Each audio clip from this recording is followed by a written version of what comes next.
Colouring পাটিসাপটা বানাই নিলাম আজকে। কালারিং পাটিসাপটা খাইতে দেখতে খুব সুন্দর, খাইতে তো একই রকমই লাগে পাটিসাপটা। তো আজকে বাচ্চারা বলতেছে যে একটু সুন্দর করে পাটিসাপটা বানাইতে, ডিজাইনার। তো ডিজাইনার বানালাম। আমি সবার প্রথমে 1 কেজি দুধ জাল দিয়ে সেটার মধ্যে কিছুটা ময়দা, চালের গুঁড়া, সুজি সবগুলো একসাথে মিলে একটুখানি একটা ক্ষীর বানিয়ে নিয়েছি। তারপরে এই যে কড়াইয়ের মধ্যে একটু তেল ব্রাশ করে আর এই গোলাগুলাকে একটু আলাদা আলাদা করে কালার করে নিছি, কালার মিশে আলাদা আলাদা করে রেখে দিছি সবগুলা।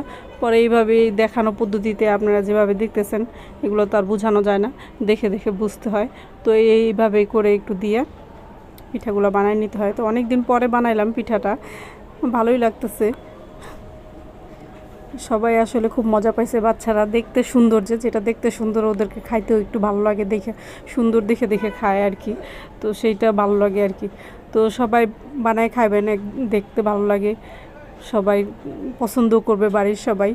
তো আমার খুবই ভালো লাগছে এইভাবে বানায়, দেখতে যে খুবই সুন্দর লাগছে। কিন্তু সবচেয়ে সমস্যা হলো সবার লাস্টে যখন এই কালারিংগুলো রয়ে গেছে, সাদা গোলাটা তো শেষ হয়ে গেছে আর কালারিংগুলো রয়ে গেছে, তখন আমি এটার যা করছি মানে সবগুলো কালার একসাথে মিলাই ফেলছি। ওইটার কালার তো পুরো মনে হইতেছে যে শাক দিয়ে বানাইছি। যাই হোক, ওইটার আমি নাই দেখাইলাম, কচুর শাকের কালার হয়ে গেছে ওইটা। তো আমি এইগুলাই দেখালাম। কালারিংগুলো কেমন হয়েছে জানাবেন।